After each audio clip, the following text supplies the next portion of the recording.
So WrestleMania 30 came and gone on Sunday, the heralded wrestling event from WWE. We watched it on WWE Network. Yeah, It was pretty smooth to stream. It was smooth. We had the benefit of watching the replay, so if there were hiccups, we probably would have noticed less of them.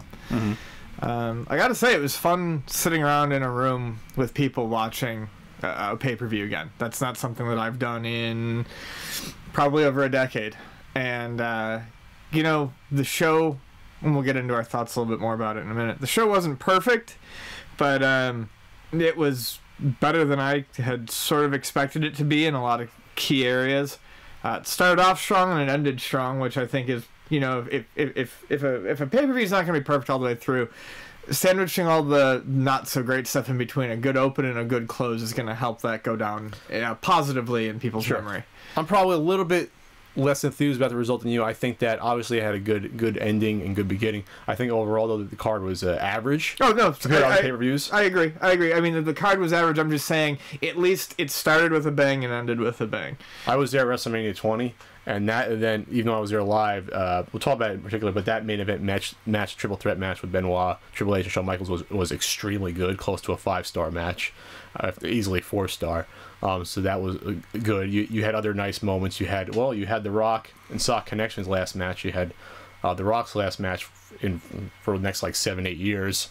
You had that. You had Goldberg versus Lesnar, which while the result wasn't the best, it was a great dream match on paper. Sure. You know, so you had those going on. But let's just run down the card, what we thought about it. The pre-match, I guess the free match. They had the 4-way tag team match. Just, you know, it is what it is. There was no. I'm always disappointed at WrestleMania when there's not a build up for every single title that they have. Sure. It's very disappointing that while they did a great job the past year and a half building back up the tag team division on the biggest wrestling event of the year, there was no real feud. It was just the Usos defending their belts. Usos are a fine tag team, and you know they defended against 3 other teams and they won, and no real storyline involved anywhere. Yeah, at that point, you know, we had just started. I was actually finishing up a game of Netrunner with a friend, and I wasn't paying attention to the first part. And I went back, and, you know, I didn't really miss anything by not paying attention to the first part. But by the time that it got down to the Real Americans and the Usos, they put on a good... You know, once it was just them, it was a good few minutes of tag team wrestling. That said, it didn't do a ton to impress me. I liked the outcome, though. I did not see Raw, but I like that, whether he's heel or face, because he left the Real Americans, but Cesaro then aligned with Heyman. So no one really I mean, is he heel? Is he face? But the fact that it looks like Cesaro is getting... So you did watch Raw then? No, I just read about it. Oh, because that's what happened on Raw. Yeah, that's what I said. That's what I said. No, you didn't. Yeah, I said that he aligned with Heyman. Not on Raw, though. You made it sound like it happened in WrestleMania. No. So they teased it again. They've been teasing the breakup for about 2 months, almost, between Swagger and Cesaro. Cesaro has been my favorite wrestler on the roster for about the past year and a half, 2 years. At this point, it's probably mine as well. He had a good U.S. title run when it was defended a lot.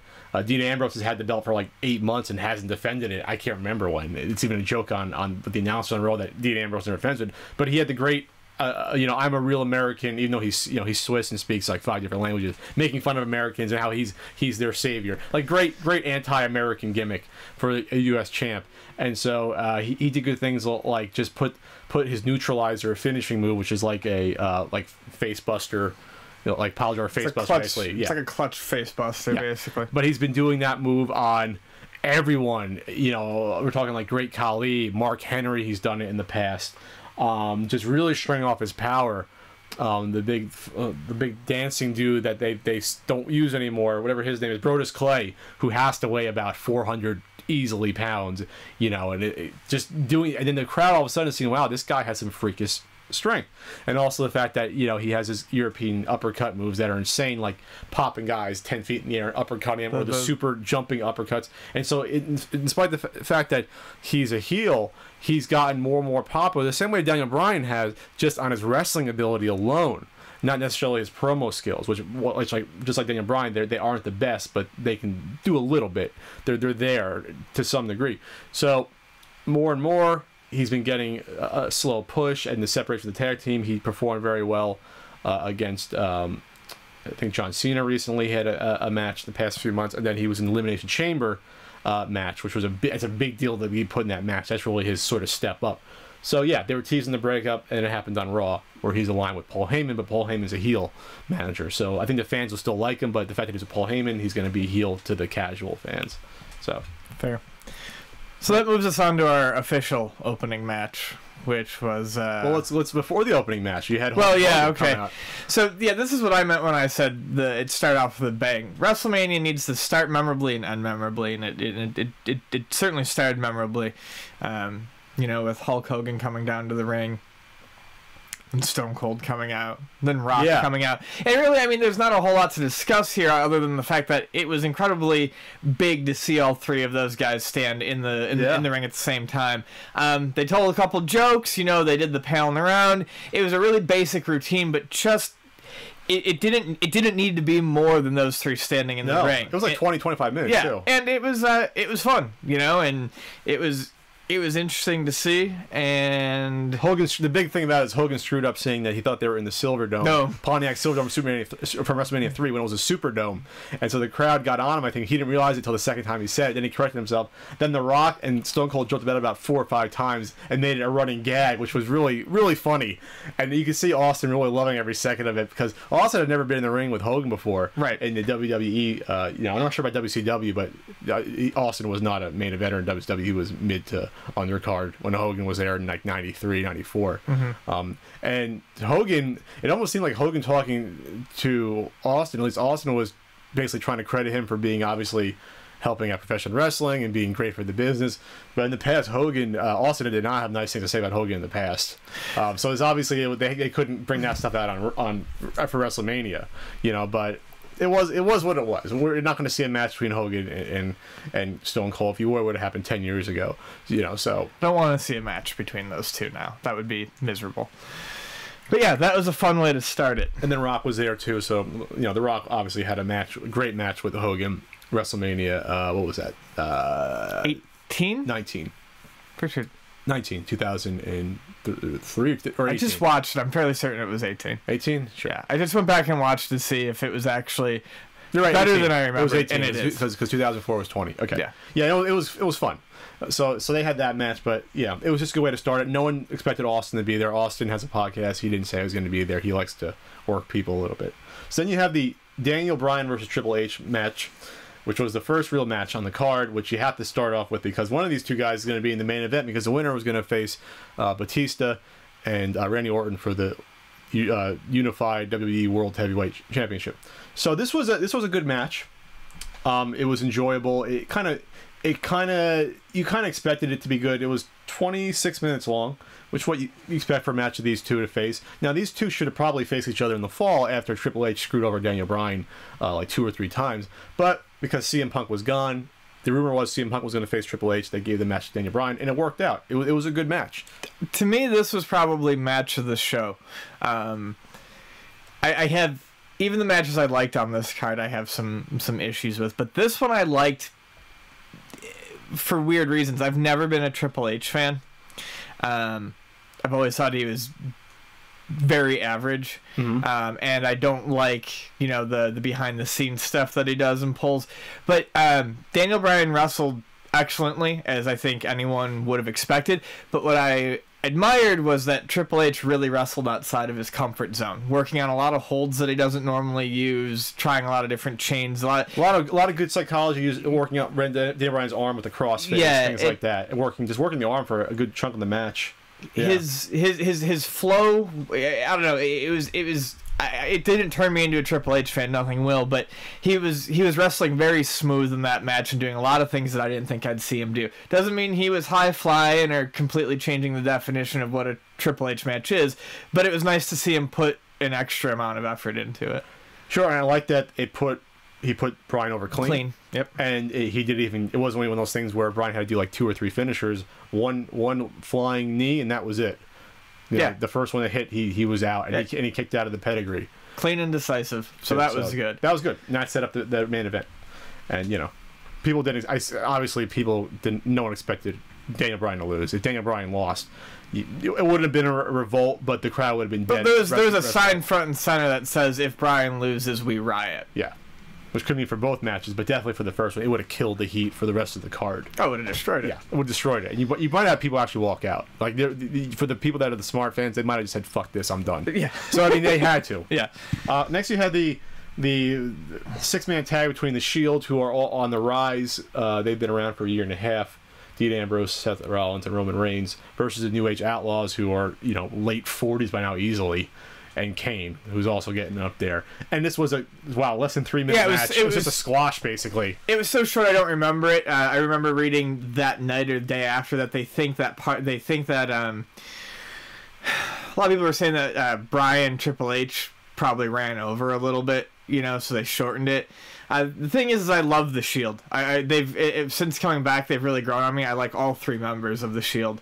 But yeah, there was nothing memorable about that match. They did a double triple team powerbomb at the end where they put 2 guys on each shoulder. Oh yeah, that was cool. You don't see that. That was cool. But I really don't remember anything about that match. It was pure filler. Yeah, it's exactly what it should be. There's no way in hell that you have these 3 old fogies. This is the problem. Is that we can't have this turn into WCW in the late 90s, where you have all the old guys going over the young guys. And this was the pay-per-view that hopefully started a new era. That's what I'm hoping too. I'm hoping that behind the scenes management is realizing that what they are looking at is a situation where they can repeat the mistakes of WCW, or let the younger guys start winning some titles. I'll touch on that more later when we get to the main event. This is the sort of looking back like 4 or 5 years from now, we get the point. I know there's quote unquote the Universe era, which started a few years ago after Ruthless Aggression and went to like the Universe/PG era. I think this is the start. If you go back to last year, this year, this is going to be the start of whatever that next era is going to be called. This is going to be it. I think this is going to be the demarcation line for that 2014 for sure. Then you had the very enjoyable Andre the Giant Memorial Battle Royal. Holy crap, that blew me away with how much fun it was. And usually Battle Royals are a mess, just because there's so many guys in the ring. Yeah, I like Royal Rumbles in principle, and they are kind of fun to watch. And then Battle Royales where everyone starts. But see, the thing was with the Royal Rumble, you get people who come in on a timed thing. Yeah. So provided that the booking is solid, you can tell an interesting story. Most of the time a Battle Royale is a mess, but no, everyone kind of paired off. There was some good moves, some good spots, fun people to see, and we kind of already did the Cesaro talk, but it was I don't think anyone was really expecting Cesaro to be in that, and the fact that he won was fantastic. Now we already talked about why that's great earlier.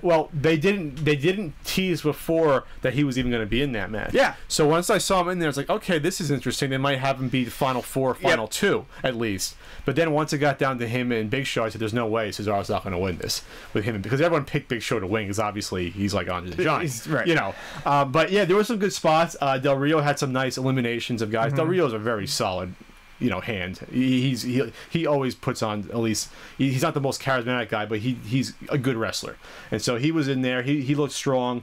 The Final 4 was a good Final 4. What did you have? You had Big Show, Cesaro. Who were the other 2? Was Ziggler one of the Final 4? I don't believe so. Or Ziggler was later, right before the Final 4, because they were hot for Ziggler too. Sheamus. That's right. Yeah, Sheamus was in there. Sheamus. Oh, it was Del Rio. Final 4, Big Show, Sheamus, Cesaro, Del Rio. Ziggler was eliminated right before that, I think. Him and Kobe Kingston. Kingston had a cool little spot. He always has a cool spot every Royal Rumble where he has something really weird happen. He manages to get back in. So he was thrown over the top rope, but his 2 tippy toes were on the steel steps. Yeah. So technically his feet didn't hit the floor, so he got back in the match, which is cool. Yeah. Kobe Kingston has a lot of talent, but they don't know what to do with him right now. That's the problem. But anyway, so it comes down to Big Show and Cesaro, and then Cesaro not only scoops up Big Show, takes a couple steps with him. It was a full 3 seconds, and tosses him over the top rope. And that was a fantastic. That was just freakish. Yeah, because when Hogan body slammed Andre, it was like Andre jumping into it and like a quick momentum thing. This was pick the guy up. Literally, he was probably 5 feet from the ropes, walk over and dump him over. Yeah, it was a deliberate toss of a big man from a guy who is not.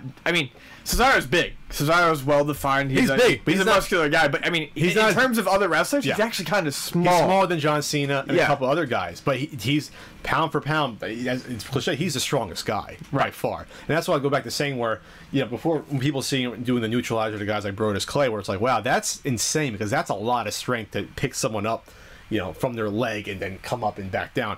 And they added the giant swing, which is a movie you haven't seen since the 50s or 60s, and so he does a giant swing now to people, which is a really, really old school wrestling move that people now pop for because they can't believe he's done it. And he's done it to guys like Big Khali and Mark Henry.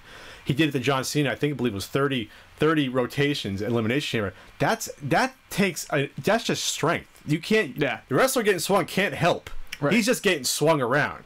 That's an incredible amount of strength to do that. So that's him doing that really elevates Cesaro to that next level even more so. And like I think you mentioned to me in passing that this could be the opportunity every year if they do this Battle Royal, it can be a chance to bring another guy, maybe a mid-card, up to another level. Kind of like how King of the Ring used to do it to an extent, which is gone. Yeah, I think if they did, it would be interesting because Royal Rumble takes a mid-carder and puts them on the big stage for WrestleMania, but if they keep doing if they win, but usually only the main eventers win at the Royal Rumble. Well, true. I would just say this could definitely be used at Royal Rumble to give a mid-carder. WrestleMania. Yeah. I'm sorry, WrestleMania.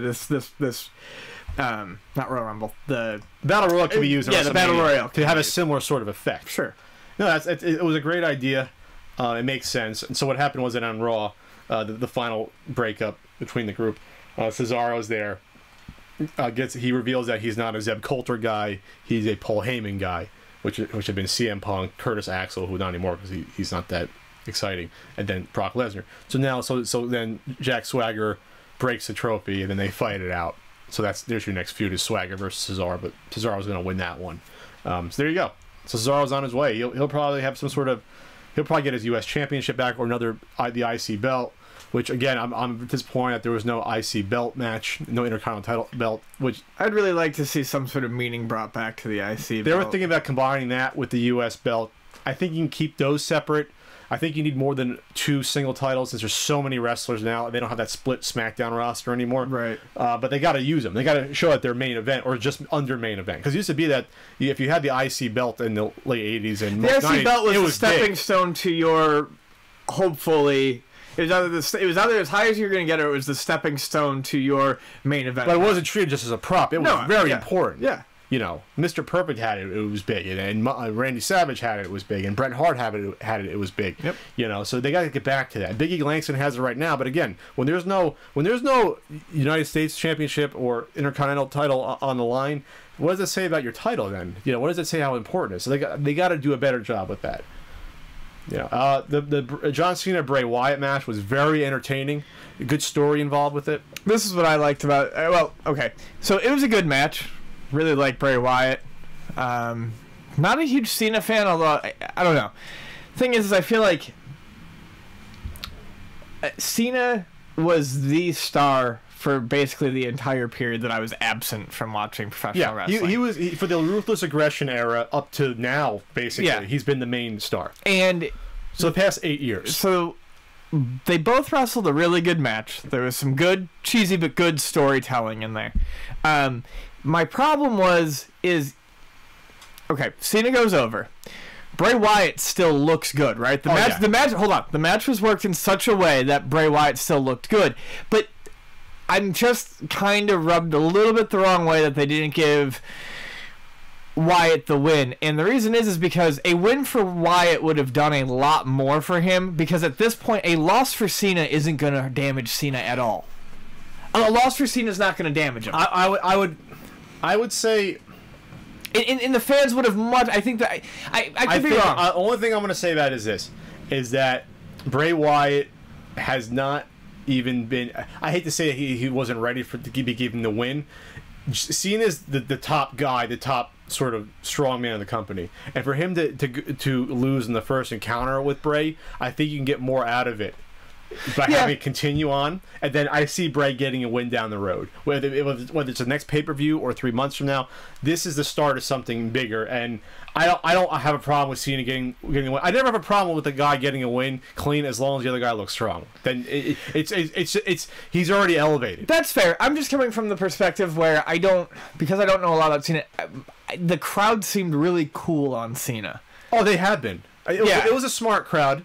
At WrestleMania, it usually kind of is, except maybe in LA and in New York it was last year. in LA. Was it the year before? Halfway. But no, the crowd has been. It's like how they were sick of Hogan in the early '90s. Right? Same sort of thing. So I guess that's my only thing. Like, but to Cena, it's a bigger extent. If Cena was hotter, the win. Like I said, I'm not totally turned off by the outcome because Bray Wyatt looked very good. And the story was cool. He was trying to get in Cena's head and get him to cheat and use a chair and just become like quote unquote a monster, get in his head. Which I just feel like the pop. I understand that this is a storyline they can drag out for a little bit longer with still a good payoff for Bray. I just felt like at WrestleMania the crowd reaction might have been huge if there was that quote unquote upset. I thought it was funny though when he had Bray Wyatt slides the chair into Cena at the end, and basically goes on his knees saying, "Finish it, John, unleash a monster." Which is a cool idea to get Cena to admit that he's not a little guy for kids, whatever. Yeah, it's a good idea you don't see it too often happen in wrestling match like that. But then the ref goes, "No, John, that's not who you are." Why the hell would the ref care? He's just being partial. Yeah, the ref's just supposed to call. I was like, "No, John, that's not who you are." Like it was just really corny and funny. But I don't know. I mean, let's be real. We're watching wrestling. The corniness is sometimes the part of it, the fun of it. No, I have no problem. I mean, Cena put over Bryan clean at SummerSlam last year out of nowhere, which no one expected. So I think Cena's like 37, maybe 38. He kind of realizes that his time to step aside is coming. Right. He does realize he's been the top. I said the last 8-9 years he's been the top guy in the company. That's a huge. That's how long Hogan was top dog. Well, I mean, that's like I said. Hogan was top. Yeah, like I said. I mean, he was the big star for the entire time I was away from wrestling, and I was away from. I mean, I've been away from it for 15 years. Yeah. Oh, yeah. Next up is the most controversial match, and the one that I thought was lackluster, but there might be a reason for that. Undertaker versus Brock Lesnar with the streak on the line. All right, so lackluster doesn't describe it. It was a fucking shit match. I thought it was garbage. It was slow and it was boring. But my problem, and we touched on this in the previous podcast, my problem is not that the streak ended. Streak was made to be broken. I didn't really want... Let me explain this real quick. I didn't want him to lose to Brock. Why? Because I don't care much for Brock. Brock's a part-timer. Brock's already been over. I wanted someone worthwhile to beat Undertaker's streak. Someone that would really elevate him more. Yes. The thing is, though, watching that match, and I joked about it when we were watching, I felt like they went into that match not knowing if his streak was going to end or not, and at about the halfway point when Undertaker's gassed and fucking feeling it, he goes... Take me home, Brock. I need you to take me home. I doubt that was... No, that's what happened. That's why I said it was a joke. There's supposedly the news was that Undertaker suffered a concussion during the match sometimes. That would explain a decent amount. But either way, it's like... I know Brock Lesnar's a big guy. If you can't put on that caliber match, then Undertaker probably was like, this has to be the last thing. Because Undertaker couldn't keep up. He can't. No. I go back and watch the CM Punk match from last year. But CM Punk is a great tactician, and he's a guy that can carry someone to a good match. Lesnar, I'm not sure if Lesnar's the guy who can do that. Lesnar can perform, but I'm not sure he can carry someone. I think Lesnar needs someone at least his equal, and then they'll feed off each other and make a good match. But Lesnar's had amazing matches. Don't get me wrong, but against guys like Kurt Angle that are some of the best of all time, against a guy like Undertaker that's like 48, 49, and that's a little tougher. So that said, it was disappointing again because it was slow and plodding. I fell asleep twice during this match. Yeah, I honestly did. I know it was a long pay-per-view, but within the first 10 minutes, I'm just looking at this like the pacing is just so slow. It's just like, oh man. Everyone in my living room was like, this is easily the worst match of the night, and I was really crossing my fingers because I didn't have any real faith in this match going in, but I was crossing my fingers they might be able to pull something out. As we got closer and closer to watching, I'm like, you know what? It's Mania. It's Taker. They're going to find something to do here. And they just couldn't. And like I said before, yes, it was a joke, but I really feel like, I mean, after watching that match, yeah, it sucks that he lost the streak to Lesnar, but next year wouldn't have been any better. Yeah, I feel like Undertaker's on a decline. Now, I did not watch Raw. I mean, I did not hear that he retired. He did not, right? But no, he was on Raw. That's what people are basically assuming is going to happen. I don't know what they're going to do. I think they'll try to get one more WrestleMania match out of him, quite frankly. I don't think... I would hope that he would not want to go out on such a lackluster match after even only 3-4 years ago. 4 years ago was the two Shawn Michael matches were both excellent matches. The two years in a row. Well, you know, and so like to go from that, and then even the Triple H matches, they weren't the best, but they told a good story. at least, and they were like, okay, these are to the standard, you know. And then the CM Punk match last year was like, okay, he's obviously declining. He can no longer do the big jump over the top rope anymore, which he didn't do this match. Right. He didn't even do the old school rope. He got caught. He got caught in it, but he only came out like one step. He didn't come out, you know, a few steps. So obviously he was hurting either with concussion or the fact that, hey, he's old. Every year is another. The wear and tear, and he's not in ring shape, and that's what it comes down to. Here's the thing: now that the streak, despite, like I said, despite that I did not want it to end that way, the streak is over. It's over. The streak is not the elephant in the room anymore. No, he does not have to wait till WrestleMania. If he can get himself back into ring shape, heal up, find the guy he wants to put over for his retirement match. He can go out and put on one more good match. He doesn't have to wait a year. He doesn't have to wait for his body to deteriorate. He can end things on his own term, because the streak really was becoming sort of an albatross around his neck. I mean, he had to go. I mean, he had to figure out what he wanted to do with it, and it was a year between those matches. Well, word was, though, there's again another rumor. You see this on wrestling sites. The Kurt Angle rumor? There was a rumor that he wanted Angle to beat it in 2006, and Angle refused out of respect.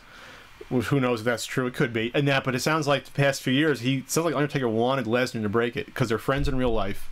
It sounds like he's always there. He was always there at Brock's UFC fights. Undertaker right in the first, second row. Oh, that's cool. So I mean, it makes sense. And plus, the one perspective I see that I do agree with Lesnar getting the win is that Lesnar can handle the heat attached to it. Sure. Lesnar's a huge heel. He's a believable huge heel. Yes. Too. He's destroyed guys. He's broken the arms of guys like Triple H and Shawn Michaels, and he's been champion 2 or 3 times. So he can be a credible guy to do it. And if you pick a young guy to do it, like say like a Roman Reigns is coming up, and say he breaks it and then he never gets up to that potential, then it's a waste. Sure. But if you have a guy that you think's gonna get elevated, like Billy Gunn winning the King of the Ring and then doing nothing with it, then it's a waste, and it makes it look worse. So the good news about this was at least that a guy that did it is that, okay, you can see it happening.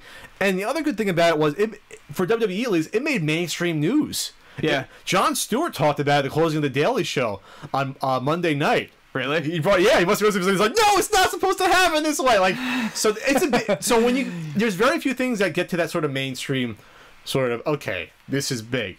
So in that respect, it was a shock. And supposedly, a lot of people in the company didn't even know it was going to happen. The people that are supposed to know it was going to happen didn't know.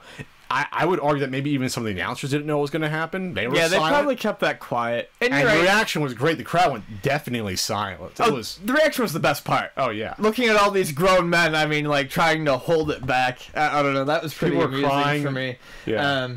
But no, you're right. It ended a little bit safer, I guess. With the Lesnar win is a safer way to do it, but he does make a good heat sink, basically. Oh yeah, you know. And now he's the biggest credible heel that you have. If he wasn't before, right. Now he's probably gonna, I'd say, go for the title in the next few months. My only hope is if he has to be around though. He has to be around. Right. He can't part-time this. He needs to be around for at least a year or 6 months. He's got to work a couple matches to make the payoff of this worth something. Not do what he's done the last couple of years. Do like 3 matches a year. Right. You know. No, he's got to. There's got to be a story with a payoff. All right, the throwaway, which I think I slept through most of it too.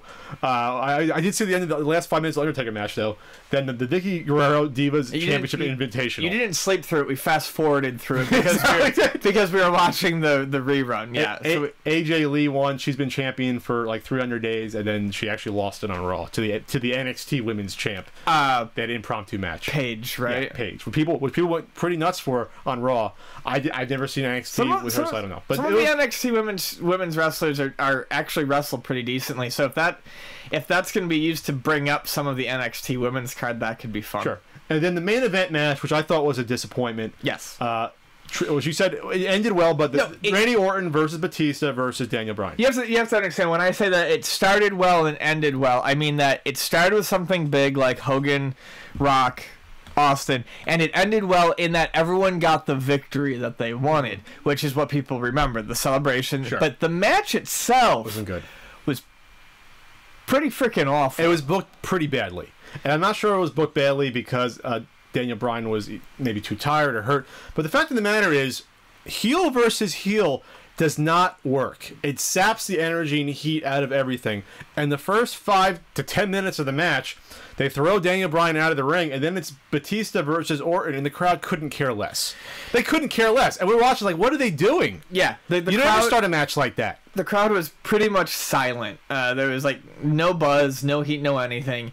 Then they're wrestling outside the ring, and then there was that disastrously bad dangerous spot. Yeah, the Batista bomb to the the RKO. So they tried to do the spot on 2 tables, 2 announce tables. They had 3 set up. They had a French, Spanish, and the English. But they forgot one of the monitors. Yeah. So I actually thought for a second that Daniel Bryan was injured for real, just because Orton was injured for real. So Batista goes to powerbomb Daniel Bryan, and then they try to catch him in basically a neck breaker, a reverse, RKO on Bryan as he comes out on the announce table, except it looked like, from our perspective, that Bryan could have hit his head on one of the monitors that didn't get out of the way. And it turns out that Orton smashed his back against it and had a big gash in his back. I was never concerned that Bryan was actually hurt, because I didn't see any contact. What I was concerned about was Orton's back, because that was the obvious point of contact.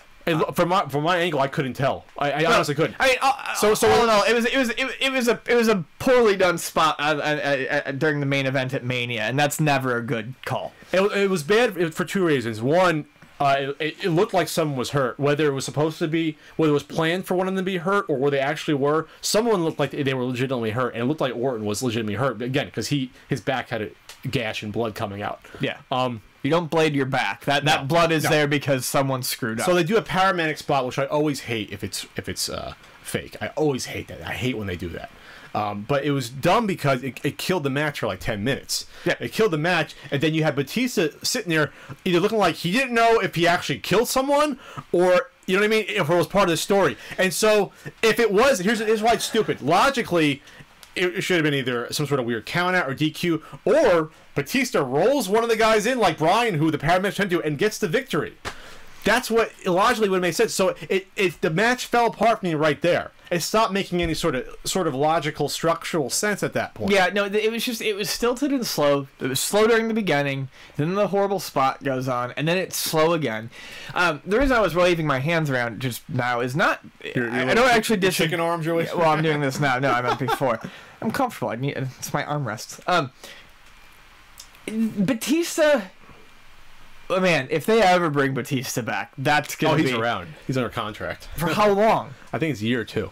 He's there. He's not going to be going away. The problem is he can't wrestle. He can't wrestle. He's awful. But when he came out, the look in Batista's eyes wasn't the look of a fake heel. It was the look of, I hate this. I hate that I decided to do this. No one likes me. I don't know what I'm doing anymore. And that's just what I got from Batista the whole match. It wasn't an act that I got from Batista. It was that he just didn't want to do it. It was I made a big mistake by deciding to come back.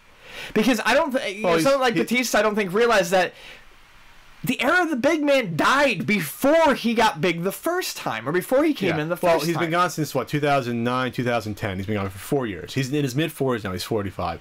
He looks visibly older. Yes. Like, he's visibly smaller because now they test for performance-enhancing drugs. So his big gimmick before that, he was huge and muscular. He's still muscular, but... not to the extent that that's how he stands out, especially when you have guys like Cesaro that are legitimately stronger than him. Yeah.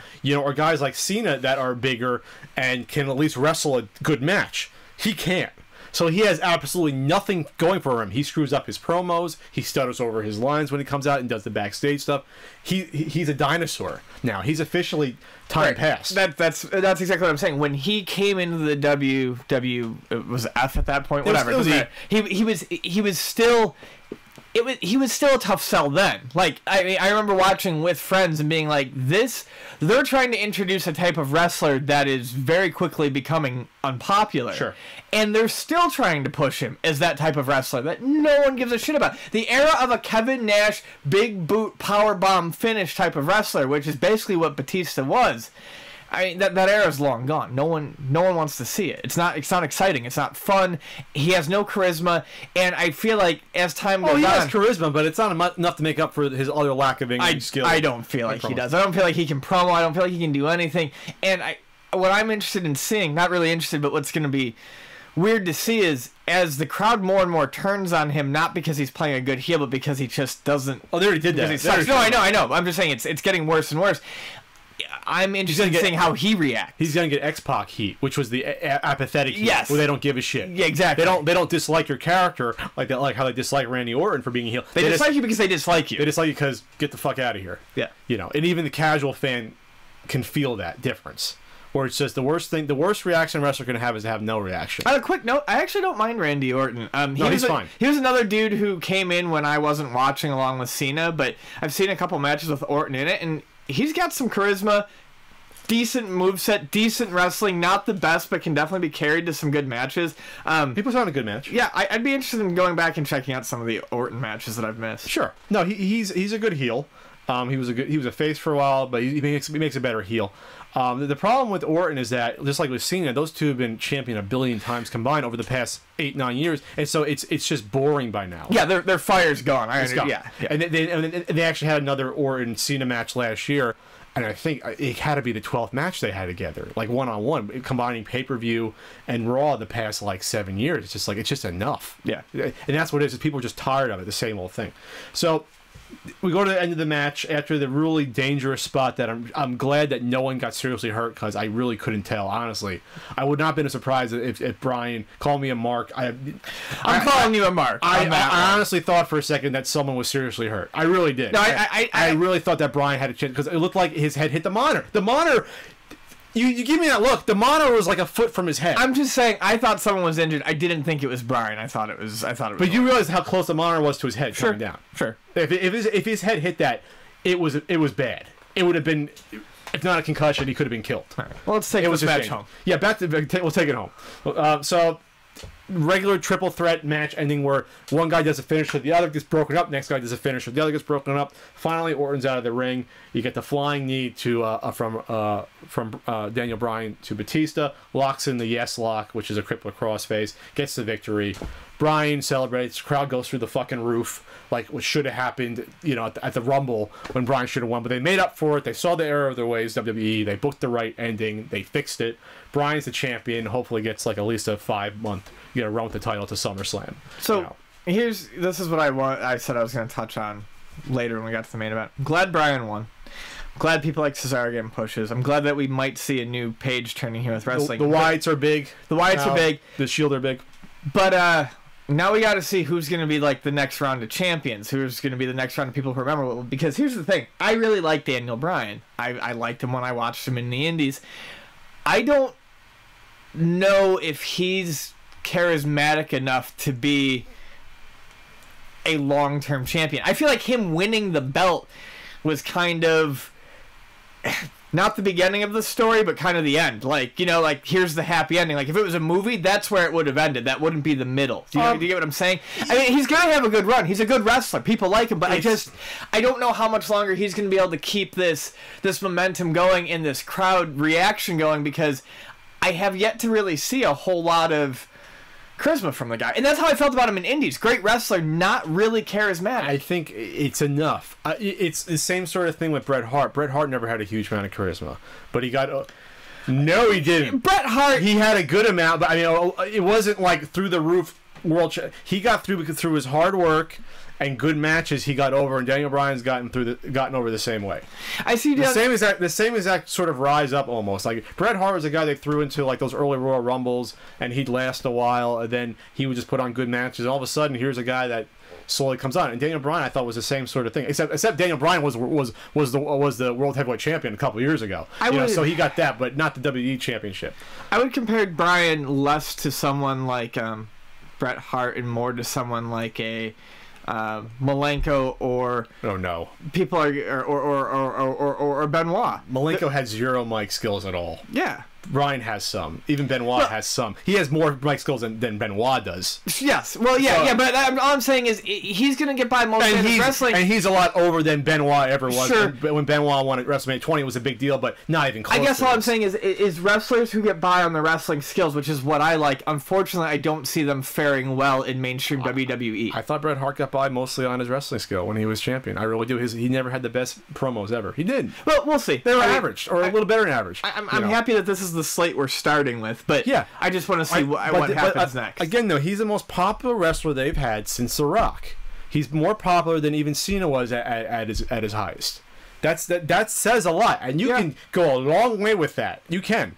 When Benoit won WrestleMania 20, he was only champ for like 2-3 months. They realized that was the end of his story. They gave it to him. It was a cool story at the time, but long term, I guess, you know, he was an older guy at the time, Benoit. Bryan's a younger guy. I think Bryan's like 32, 33. So it's time. It was his time. Well, I guess, yeah. No, what I'm saying is, I feel like I want to see what happens, because I feel like so much of the crowd reaction for him was, this is an underdog story everyone can get behind. Of course that's a part of it. And that's always the best story. Yeah. Well, he's not the underdog anymore. Do you get what I'm saying? Like, he won. I want to see what happens. But Shawn Michaels was the underdog, and he had long championship runs that were successful. That's fair. To an extent, Bret Hart was the underdog, but he still beat Yokozuna. You know what I mean? Look, I want this for Bryan. I do. I want to see what's going to happen. He's the face of the company now, both in the storyline and, you know, it's how much that... Now they're not that they're stuck with it, but they didn't want to do this in the fall with them, and after SummerSlam they didn't want to put all their marbles into them. Now they have to, because the fan support's there. You saw the reaction. Have you seen a reaction like that in a crowd? And how long has it been since you saw a reaction like that, where everyone in the crowd in unison is going yes, all whatever there was, 60,000 years. people. I mean, but like I said, this is also the first pay-per-view I've watched in 15 years, so I don't have a lot of reference. Okay, well, my reference is me then, because even when Benoit won at WrestleMania 20, it was big, but you know this is bigger than that, because again there's going to be a star. I did see that. I'm sorry, 10 years. Yeah, it was been. I mean, it's probably been since 20. Yeah, and yeah, we'll see what happens. They're setting up for sort of a corporation versus champion thing, with the Shield helping out Daniel Bryan on Raw on Monday. So that's the direction they're going. Everyone gets lifted up. You know, you have the young versus old, so the young get the chance to shine. And so there you go. They corrected their error of having Batista come back and drain all the energy out of all of us by winning the Rumble and potentially losing everyone. Because I would have did a ban. I've done year bans before in wrestling where it's like, I'm not watching for like a year. You know, I'll see you at the Rumble, guys. I'm not sure what would have. I'm not sure what set me off, but I'm sure there was probably a match or a pay-per-view that set me off, and I was like, I'm done. You're done. I remember with WCW, it was when Hogan and Flair fought in a cage. It was a 2000 pay-per-view. Oh, God, that was when I was done with WCW. You know, I think I only missed one pay-per-view. I think I was just about done when the finger poke of doom happened in early '99. That was pretty much the death knell of WCW. From there, that was a downward spiral.